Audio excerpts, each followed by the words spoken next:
Hello दोस्तों, नमस्कार। स्वागत है आप सभी का अपने YouTube channel Avinash sir GS वाला में।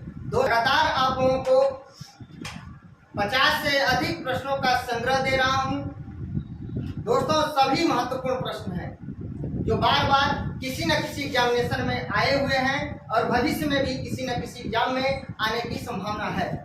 तो दोस्तों, उसी कड़ी को आगे बढ़ाते हुए मैं फिर से आज नए वीडियो के साथ आप लोगों के सामने उपस्थित हूँ। तो आइए दोस्तों, बिना देर के हुए हम लोग वीडियो की शुरुआत करते हैं। दोस्तों, सबसे पहला क्वेश्चन है, वास्को डी गामा की मृत्यु कहाँ हुई थी? वास्को डी गामा की मृत्यु कहाँ हुई थी? तो दोस्तों, इसका आंसर होगा कोचीन में। वास्को डी गामा की मृत्यु कहाँ हुई थी? तो कोचीन में। अगला क्वेश्चन है, वास्को डी गामा को कहाँ दफनाया गया? वास्को डी गामा को कहाँ दफनाया गया था? दोस्तों, वास्को डी गामा को कोचीन के सेंट फ्रांसिस नामक चर्च में दफनाया गया। दोस्तों, वास्को डी गामा को कहाँ दफनाया गया था? तो याद रखिएगा, कोचीन के सेंट फ्रांसिस नामक चर्च में दफनाया गया था। अगला क्वेश्चन है, वास्को डी गामा के अवशेषों को भारत से कब पुर्तगाल ले जाकर दफनाया गया? तो दोस्तों, 1539 ईस्वी में पुर्तगाल के लिस्बन में। दोस्तों, याद रखिएगा, पुर्तगाल की राजधानी लिस्बन है। तो वास्को डी गामा के अवशेषों को भारत से 1539 ईस्वी में पुर्तगाल ले जाया गया और लिस्बन में दोबारा दफनाया गया।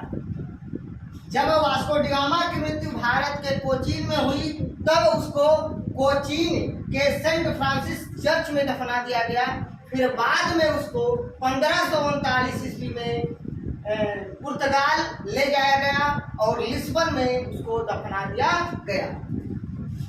अगला क्वेश्चन, भारत आने वाला पहला यूरोपियन, पहला पुर्तगाली कौन था? Vasco D gamma.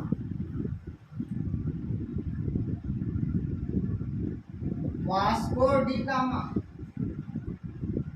उसके बाद दोस्तों, अगला क्वेश्चन है, 1500 ईस्वी में भारत आने वाला दूसरा यूरोपियन या पुर्तगाली कौन था? भारत आने वाला पहला पुर्तगाली, पहला यूरोपियन वास्को डी गामा था, लेकिन दूसरा कौन था? तो दोस्तों, याद रखिए, पेड्रे अल्ब्रेच कैब्रियाल था। कैब्रियाल।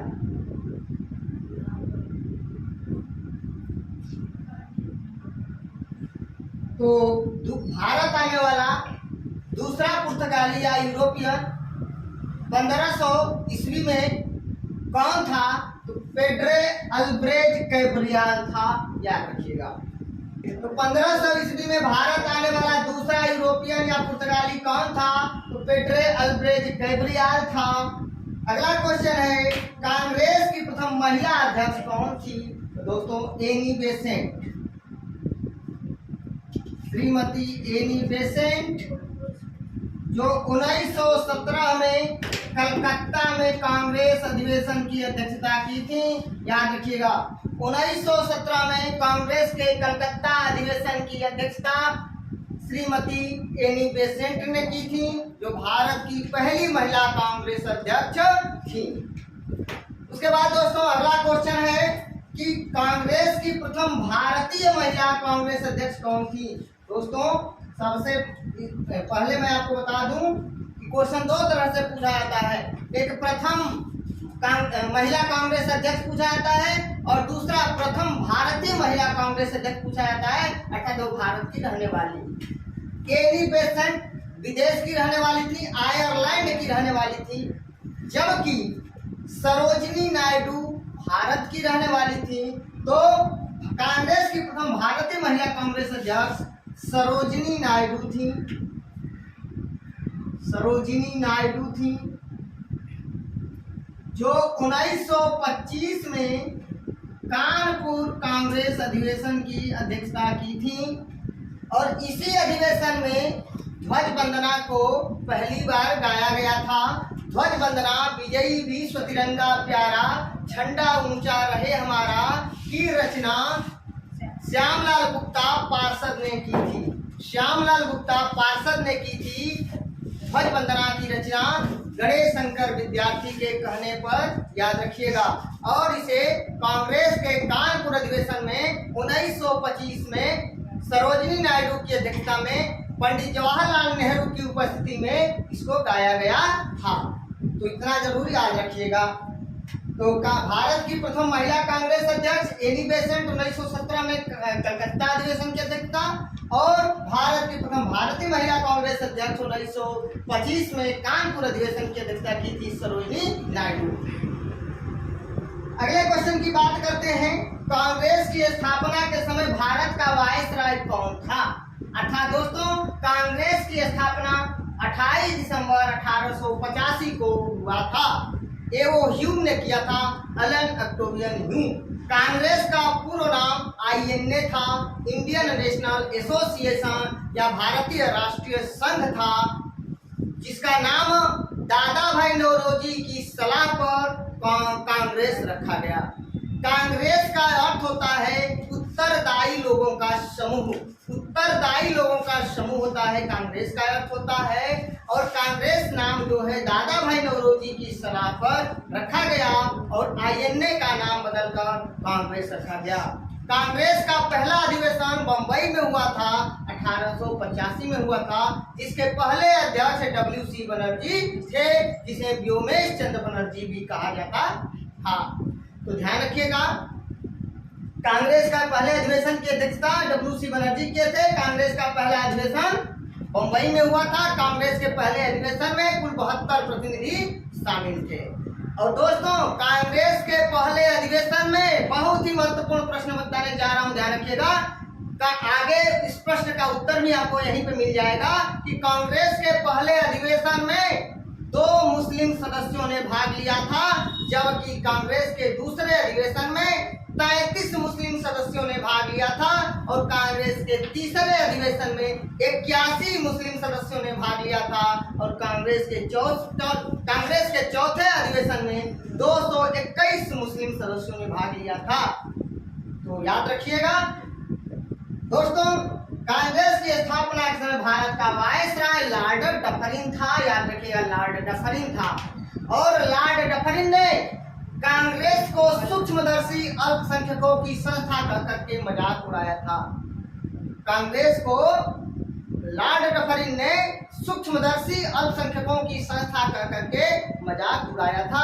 यह प्रश्न पूछा जाता है कि निम्नलिखित में से किस वायसराय ने कांग्रेस को सूक्ष्मदर्शी अल्पसंख्यकों की संस्था कह करके मजाक उड़ाया था?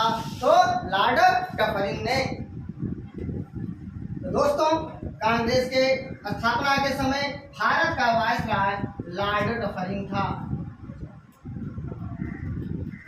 लॉर्ड डफरिन था। आगे बढ़ते हैं। कांग्रेस के दूसरे अधिवेशन में मुस्लिम सदस्यों की संख्या अभी मैंने बता दिया 33। कांग्रेस के पहले अधिवेशन में 2 मुस्लिम सदस्य, दूसरे अधिवेशन में 33 मुस्लिम सदस्य, तीसरे अधिवेशन में 81 मुस्लिम सदस्य और चौथे अधिवेशन में 221 मुस्लिम सदस्य थे। तो दोस्तों, वास्को डी गामा की मृत्यु कोचीन में हुआ।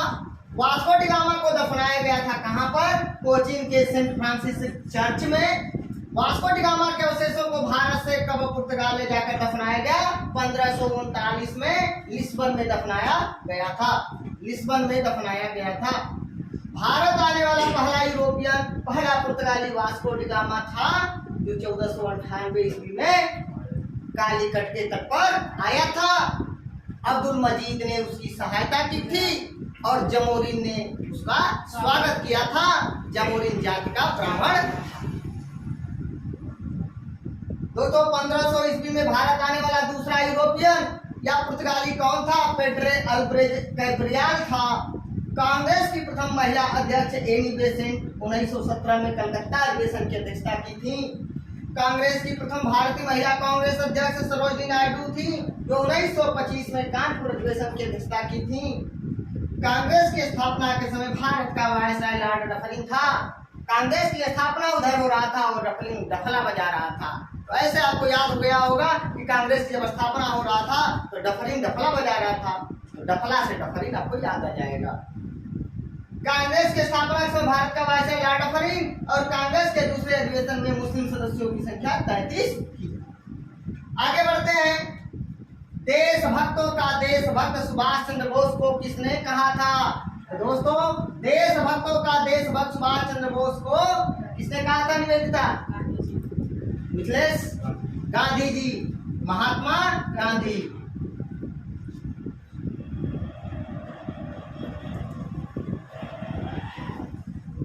याद रखिएगा, देशभक्तों का देशभक्त सुभाष चंद्र बोस को महात्मा गांधी ने कहा था। महात्मा गांधी को राष्ट्रपिता किसने कहा था? संदीप, महात्मा गांधी को राष्ट्रपिता का करके किसने संबोधित किया था? जोर से बोलिए, बोलो सपना। सुभाष चंद्र बोस। मिथिलेश, सुभाष चंद्र बोस। गांधी जी को राष्ट्रपिता सुभाष चंद्र बोस ने कहा था। 1943 में जब दक्षिण एशिया में अस्थायी सरकार का गठन हुआ, तब सुभाष चंद्र बोस ने आजाद हिंद रेडियो से संबोधित करते हुए कहा कि हे भारत के राष्ट्रपिता, हे भारत के राष्ट्रपिता, स्वतंत्रता की अंतिम लड़ाई, अंतिम जंग छिड़ चुकी है और इस लड़ाई में हम आपके आशीर्वाद और शुभकामनाओं के आकांक्षी हैं। तो राष्ट्रपिता का करके किसने संबोधित किया? सुभाष चंद्र बोस ने महात्मा गांधी को।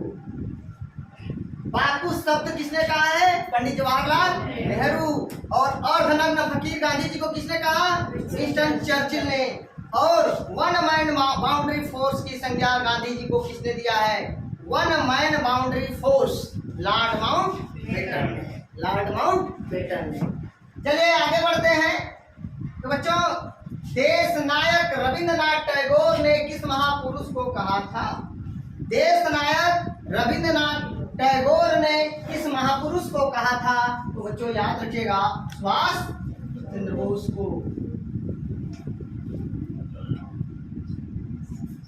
सुभाष चंद्र बोस को। सुभाष चंद्र बोस का जन्म 23 जनवरी 1897 को उड़ीसा के कटक में हुआ था। उड़ीसा के कटक में हुआ था। अगला क्वेश्चन, महान प्रहरी उपनाम गांधी जी ने किस महान व्यक्ति को प्रदान की थी? तो रविंद्रनाथ टैगोर को, आर्यन टैगोर को, आर.एन. टैगोर को। और आर्यन टैगोर का मतलब होता है रविंद्रनाथ टैगोर। पेपर में ऐसे भी दे देता है आर्यन टैगोर, इसलिए मैं हर तरह से आपको तैयार करना चाहता हूं कि आप हर तरह से तैयार रहिए। शॉर्ट फॉर्म में भी तैयार रहिए और फुल फॉर्म में भी तैयार रहिए। चलिए आगे बढ़ते हैं। सुभाष चंद्र बोस को एससी बोस दे देता है पेपर में, एससी बोस। चलिए आगे बढ़ते हैं। श्वसन के लिए सर्वाधिक उपयोगी पोषक तत्व कौन है? आयरन। आयरन। लो, अगले क्वेश्चन की बात करते हैं। पार्कलैंड नामक उष्णकटिबंधीय घास के मैदान कहाँ पाए जाते हैं? तो अफ्रीका में।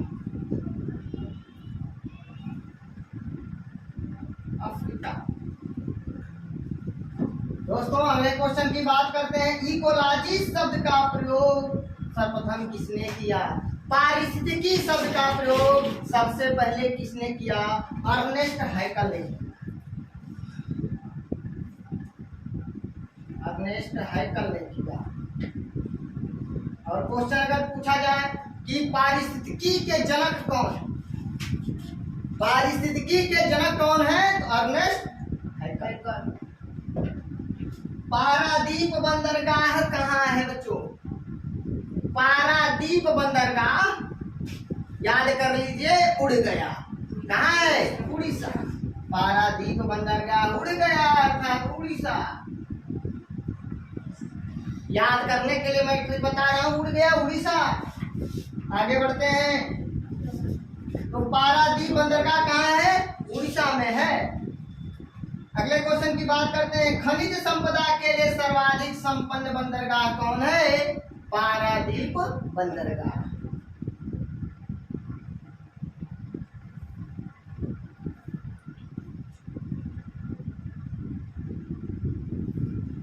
इंदौर बंदरगाह कहाँ है? तो तमिलनाडु में, याद रखिएगा। इंदौर बंदरगाह कहाँ है?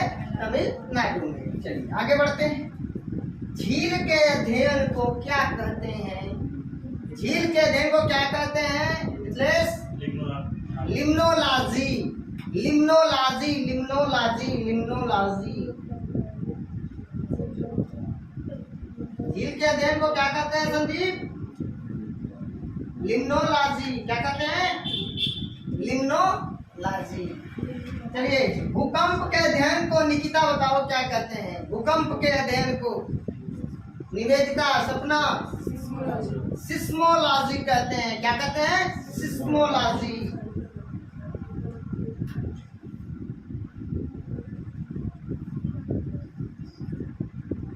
और भूकंप मापी यंत्र को क्या कहते हैं? सिस्मोग्राफ। सिस्मोग्राफ।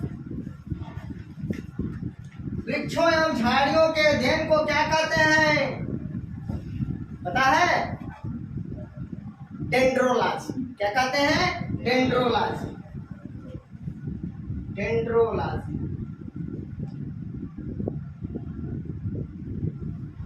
तो वृक्षों एवं झाड़ियों के अध्ययन को डेंड्रोलॉजी कहते हैं। डेंड्रोलॉजी कहते हैं। तो बच्चों, देशभक्तों का देशभक्त सुभाष चंद्र बोस को किसने कहा था? महात्मा गांधी ने। क्वेश्चन पूछ लिया जाता है कि देशभक्तों का देशभक्त किसका उपनाम है? तो सुभाष चंद्र बोस का। सुभाष चंद्र बोस को देशभक्तों का देशभक्त उपनाम किसने दिया? महात्मा गांधी ने दिया। देश नायक किसका उपनाम है? तो सुभाष चंद्र बोस का। और सुभाष चंद्र बोस को देश नायक की उपाधि किसने दी? रविंद्रनाथ टैगोर ने। महान प्रहरी उपनाम किसने दिया? गांधी जी ने दिया। किसको दिया? रविंद्रनाथ टैगोर को दिया, आर्यन टैगोर को दिया। ठीक है, आगे बढ़ते हैं। श्वसन के लिए सर्वाधिक उपयोगी पोषक तत्व आयरन है। पार्कलैंड नामक उष्णकटिबंधीय घास के मैदान अफ्रीका में पाए जाते हैं। इकोलॉजी शब्द का प्रयोग सर्वप्रथम अर्नेस्ट हैकेल ने किया। पारिस्थितिकी का पिता अर्नेस्ट हैकेल को कहा जाता है। पारादीप बंदरगाह उड़ीसा में है। खनिज संपदा के लिए सर्वाधिक संपन्न बंदरगाह पारादीप बंदरगाह है। झील के अध्ययन को लिम्नोलॉजी कहते हैं। भूकंप के अध्ययन को सिस्मोलॉजी कहते हैं। भूकंप मापी यंत्र को सिस्मोग्राफ कहते हैं। वृक्षों एवं झाड़ियों के अध्ययन को डेंड्रोलॉजी कहते हैं। डेंड्रोलॉजी कहते हैं। दोस्तों आगे बढ़ते हैं। डोंकिया दर्रा, नाथुला दर्रा, जलेपला दर्रा कहाँ है? सपना? निकिता? सिक्किम। बोलो पिंकी? पक्का? संदीप? सिक्किम? निखिलेश? पक्का? चलिए भाई, तो इसको लॉक कर दिया जाए। सिक्की। ना जलने दो सिक्की को, ना जलने दो सिक्की को। ट्रिक है हमारा, ना जलने दो सिक्की को। ये ना से नाथुला, जले से जलेपला, दो से डोंकिया। ठीक है, ना जलने दो सिक्किम को। तो यह सिक्किम में है। सिक्किम में है। अब बताइए हमारा प्रश्न। अब सिक्किम की राजधानी कहाँ है संदीप? आप लोग कोई बता सकते हैं? चलिए सेकंड संदीप बताइए। सिक्किम की राजधानी? प्रीतम? गंगटोक। गंगटोक। चलिए हमारा अगला प्रश्न है कि सिक्किम को किस संविधान संशोधन के द्वारा सह राज्य का दर्जा प्रदान किया गया? सिक्किम को किस संविधान संशोधन के द्वारा सह राज्य का दर्जा प्रदान किया गया? बच्चों, निकिता बोलो, सपना जोर से बोलो और कॉन्फिडेंस, जो भी बोलिए वो कॉन्फिडेंस के साथ बोलिए। आप लोग बोलो। निवेदिता, मिथिलेश, 35वां यानी 35वें संविधान संशोधन के द्वारा सिक्किम को सह राज्य का दर्जा प्रदान किया गया और कहा गया कि सिक्किम भारत का एक राज्य है। ठीक है, लेकिन 36वां संविधान संशोधन लाया गया और कहा गया कि सिक्किम भारत का एक राज्य ही नहीं है, अभिन्न राज्य है। ठीक है, तो सिक्किम को 35वें संविधान संशोधन के द्वारा सह राज्य का दर्जा प्रदान किया गया, जबकि 36वें संविधान संशोधन के द्वारा कहा गया कि सिक्किम भारत का अभिन्न अंग है, भारत का एकदम पूर्ण रूप से अंग है। ठीक, अगला हमारा प्रश्न बताइए, सिक्किम की जो स्थापना हुआ, यह गठन हुआ किस तारीख को हुआ? 16 मई 1975 को हुआ। 16 मई 1975 को ही हुआ, याद रखिएगा। लेप्चा जनजाति कहाँ पाई जाती है? सिक्किम में। लेप्चा जनजाति कहाँ पाई जाती है? सिक्किम में, याद रखिएगा। चलिए आगे बढ़ते हैं हम लोग। हाँ, एक प्रश्न और हमारे दिमाग में आ गया तो हम पूछेंगे, सिक्किम को भारत में किस अनुच्छेद के अंतर्गत मिलाया गया? 2 या 3? 2। ठीक है, कोई भी बाहरी राज्य, अपने देश का बाहर का कोई भी राज्य या देश भारत में मिलना चाहे तो अनुच्छेद 2 का पालन करेंगे, और अपने ही देश में जब राज्यों को कई भागों में तोड़ना होगा या विभाजित करना होगा तो अनुच्छेद 3 का पालन करेंगे। चलिए अगले प्रश्न की बात करते हैं। बोमडीला, दीफू और यांग्याम। बोमडीला, दीफू, यांग्याम दर्रा कहाँ है? अरुणाचल प्रदेश में है। अरुण बाबू से 5 दिया लिया। अरुण बाबू से 5 दिया लिया। अरुण से अरुणाचल प्रदेश, बाबू से बा से बोमडीला, अबू से बुमला। बा से बोमडीला, अबू से बुमला। अरुण बाबू से सेला। 5 से बागसाट, दिया से दी से दीफू, अया से यांग्या। दीफू हो गया। तो अरुण बाबू से 5 दिया लिया, ये कहाँ है भैया? बोमडीला, दीफू, यांग्याप और बुमला, अरुणाचल प्रदेश में।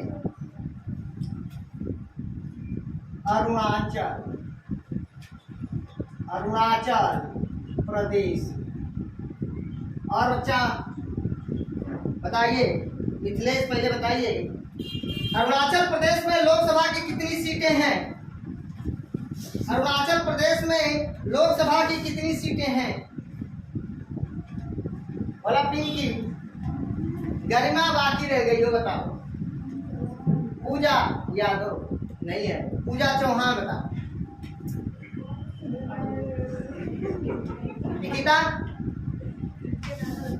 संदीप, ममेत्री अरुण को, ममेत्री अरुण को, मणिपुर, मेघालय, त्रिपुरा, अरुणाचल और गोवा। ममेत्री अरुण गो से 2, ममेत्री अरुण गो हो गया तो 2 सीटें हैं। मेघालय में लोकसभा की कितनी सीटें हैं? 2। त्रिपुरा में कितनी हैं? ममेत्री में से मेघालय, म से मणिपुर, अत्री से त्रिपुरा। ठीक है, ममेत्री अरुण गो। अच्छा ये बता दीजिए, मिजोरम में कितनी है? सनम। स से सिक्किम, न से नागालैंड, म से मिजोरम। सनम में एक सीट है। सनम, सिक्किम, नागालैंड और मिजोरम, याद रखिए। अगले प्रश्न की बात करते हैं। बाबू, बोमडीला, दीफू और यांग्याप अरुणाचल प्रदेश में। और अगले प्रश्न की बात करते हैं, मंत्री परिषद का अध्यक्ष कौन होता है? तो प्रधानमंत्री होता है। आपके पुलिस के लिए इंपॉर्टेंट प्रश्न है। प्रधानमंत्री यानी पुलिस के लिए ही नहीं, लगभग अधिकांश हर पेपर के लिए इंपॉर्टेंट है कि प्रधानमंत्री परिषद का अध्यक्ष कौन होता है। प्रधानमंत्री होता है। कार्यपालिका का वास्तविक प्रमुख कौन होता है। प्रधानमंत्री होता है। क्योंकि राष्ट्रपति महोदय कार्यपालिका का नाम मात्र का प्रमुख होता है। जब क्वेश्चन पूछेगा कार्यपालिका का अध्यक्ष कौन होता है तो आप लोग कहोगे राष्ट्रपति। कहेगा कि कार्यपालिका का वास्तविक प्रमुख कौन होता है, कहोगे प्रधानमंत्री। वास्तविक शब्द लग जाएगा तो उसका आंसर बदल जाएगा प्रधानमंत्री। ठीक है, राष्ट्रपति के नाम से सारे काम किए जाते हैं। राष्ट्रपति देश का प्रमुख होता है जबकि प्रधानमंत्री सरकार का प्रमुख होता है। अरे बात समझ में। अगला प्रश्न है, भारत के कितने राज्य तटरेखा पर स्थित हैं। बोला मिथिलेश? 9। संदीप? 9। बोलो पूजा? 9। करीमा? 9। निकिता? 9। जोर से बोला। पिंकी? सपना? निवेदिता? बोलो प्रीतम? कितना? 9। आप बताइए। 9। आप बताइए। 9 कितना है? 9 कितना भैया? 9। और कौन कौन है? गेट मकेउ कबंगो। गेट मकेउ कबंगो देखो, गेट GAT गेट मकेउ कबंगो मतलब गुजरात, ए से आंध्र प्रदेश, जी से गुजरात, ए से आंध्र प्रदेश, टी से तमिलनाडु, म से महाराष्ट्र, के से केरल, उ से उड़ीसा, क से कर्नाटक, बंग से बंगाल अर्थात पश्चिम बंगाल, गो से गोवा। गेट मकेउ कबंगो ये 9 राज्य हैं और ये 9 राज्य जो है भारत के समुद्र तट पर स्थित हैं। तटवर्ती राज्य हैं, बेलांचली राज्य हैं, अनूप राज्य हैं।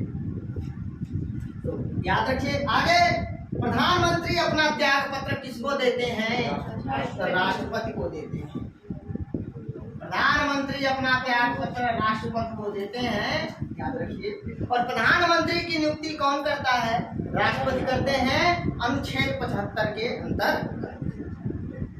स्वतंत्र भारत के प्रथम सुरक्षा मंत्री कौन थे? सुरक्षा मंत्री का मतलब रक्षा मंत्री।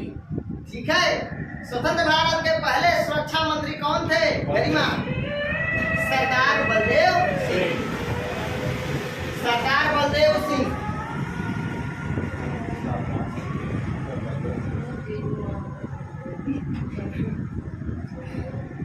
बलदेव सिंह।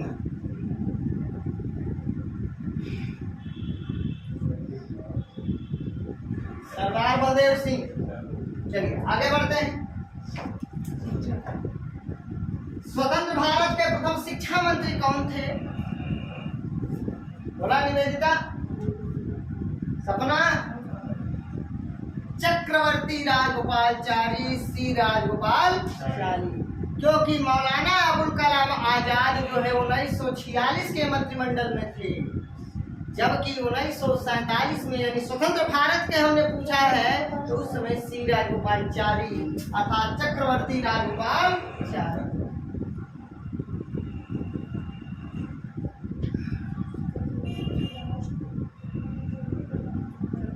एक रोचक तथ्य बता देते हैं, सी राजगोपालचारी गांधी जी के समधी थे। गांधी जी के समधी थे। आगे बढ़ते हैं भाई। ऊषा कोठी वन्य जीव अभयारण्य कहाँ था? ऊषा कोठी वन्य जीव अभयारण्य उड़ गया। उसे ऊषा अब उसे उड़ीसा। ऊषा कोठी वन्य जीव अभयारण्य उड़ीसा में है। रोहला भैया, रोहला राष्ट्रीय पार्क या अभयारण्य कहाँ है? ठीक है, तो भैया ये हिमाचल प्रदेश में है।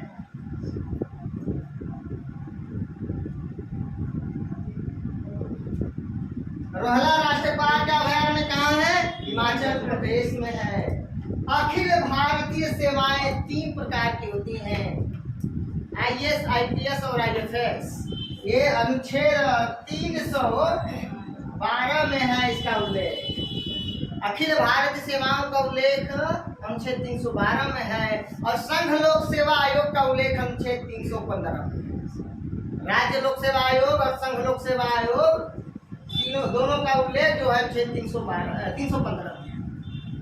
ठीक है, यूपीएससी का उल्लेख अनुच्छेद 315 में है। आगे बढ़ते हैं। लोकसभा का अध्यक्ष और उपाध्यक्ष, लोकसभा के अध्यक्ष और उपाध्यक्ष का उल्लेख संविधान के अनुच्छेद 93 में है, 93 में। और याद रख लीजिए, जब यहीं पे बता दिया लोकसभा का अध्यक्ष और उपाध्यक्ष, तो यहीं पे याद कर लीजिए राज्यसभा के सभापति और उपसभापति का उल्लेख अनुच्छेद 89 में है। और अनुच्छेद 64 में है कि भारत का उपराष्ट्रपति राज्यसभा का पदेन सभापति होता है, जो आप लोग जानते थे। 64 ही जानते थे आप लोग कि भारत का उपराष्ट्रपति राज्यसभा का पदेन सभापति होता है, लेकिन अनुच्छेद 89 में राज्यसभा के सभापति और उपसभापति दोनों का उल्लेख किया गया है। आगे बढ़ते हैं बच्चों। कपड़े से जंग के धब्बे हटाने के लिए किस अम्ल का प्रयोग किया जाता है? ऑक्सैलिक अम्ल। ऑक्सैलिक अम्ल।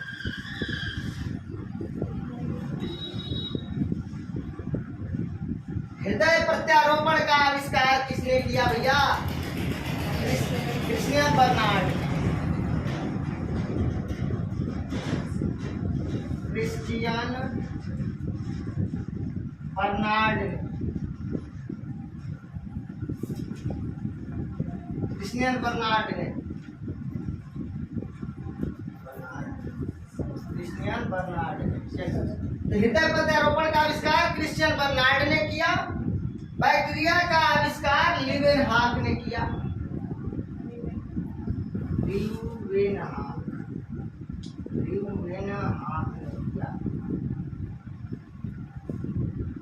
तो हृदय प्रत्यारोपण का आविष्कार क्रिश्चियन बर्नार्ड ने किया। बैक्टीरिया का आविष्कार लीवेनहॉक ने किया। अगला प्रश्न बताइए, रक्त परिवर्तन का आविष्कार किसने किया? सपना, निकिता, गरिमा, मिथिलेश, संदीप, कोई भी बताए? कार्ल लैंडस्टीलर। किसने? कार्ल लैंडस्टीलर। कार्ल लैंडस्टीलर।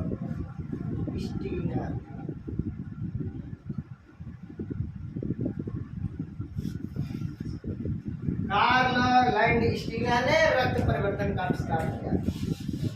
तो दोस्तों, डोंकिया दर्रा, नाथुला दर्रा, जलेपला दर्रा सिक्किम में, बोमडिला दर्रा, दीपू दर्रा, यांग्याप दर्रा अरुणाचल प्रदेश में।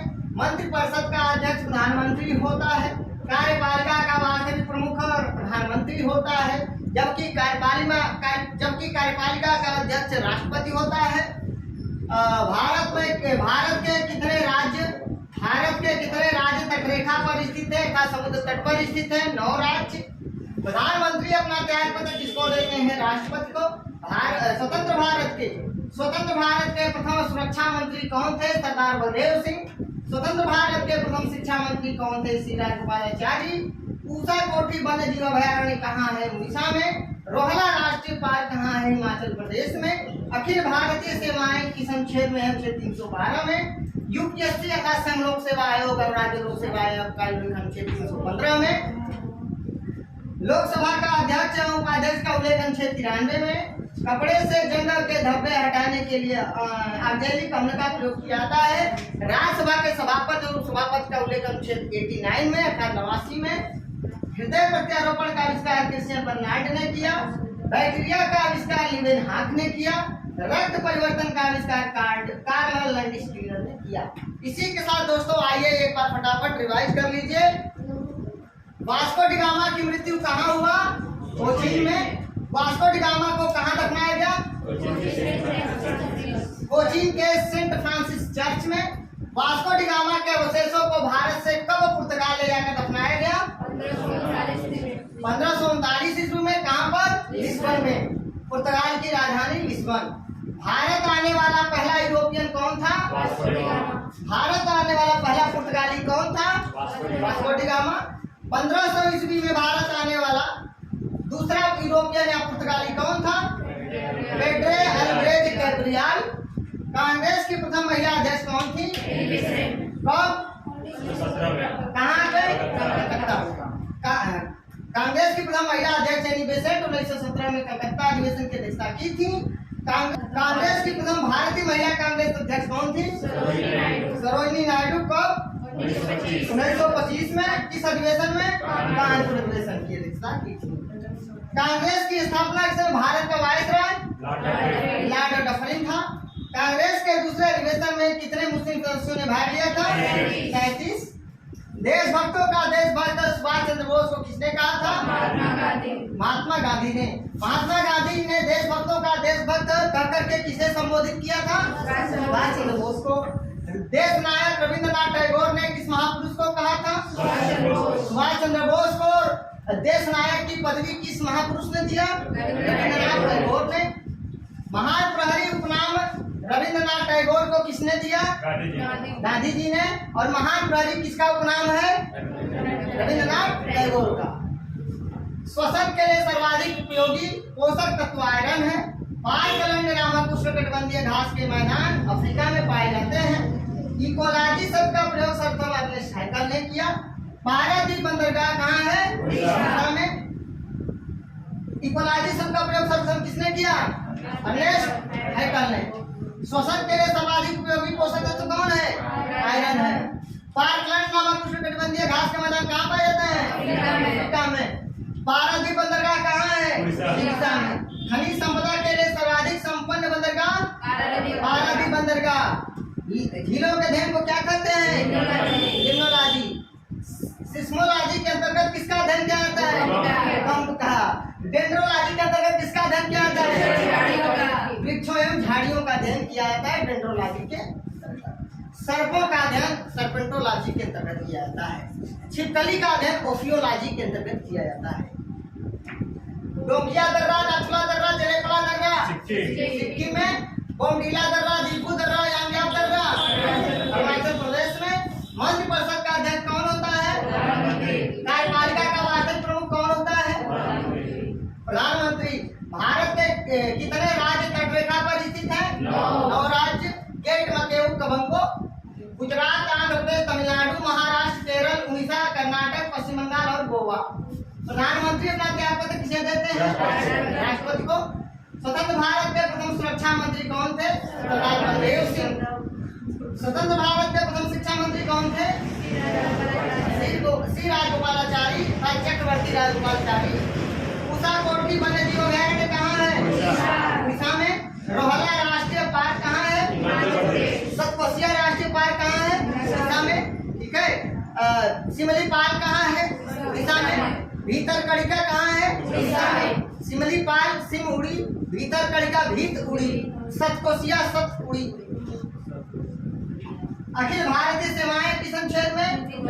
312 में। लोकसभा का अध्यक्ष और उपाध्यक्ष किस अनुच्छेद में? 93 में। 93 में। राज्यसभा का सभापति और उपसभापति किस अनुच्छेद में? 89 में। 89 में। कपड़े से जंग के धब्बे हटाने के लिए कौन सा अम्ल प्रयोग किया है? ऑक्जेलिकम।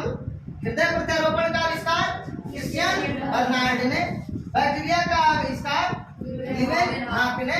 रक्त परिवर्तन का आविष्कार कार्ल लैंडिस स्टीनर ने। दोस्तों, अगर स्क्रीनशॉट लेना चाहें तो स्क्रीनशॉट ले सकते हैं।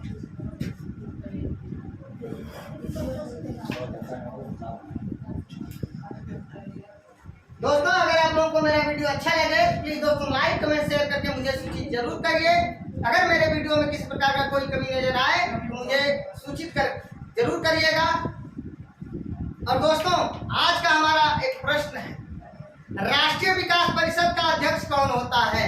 राष्ट्रीय विकास परिषद का अध्यक्ष कौन होता है? इसका आंसर आप लोग मुझे कमेंट बॉक्स में दीजिएगा। तब तक के लिए मिलते हैं नेक्स्ट वीडियो में। नमस्कार, धन्यवाद।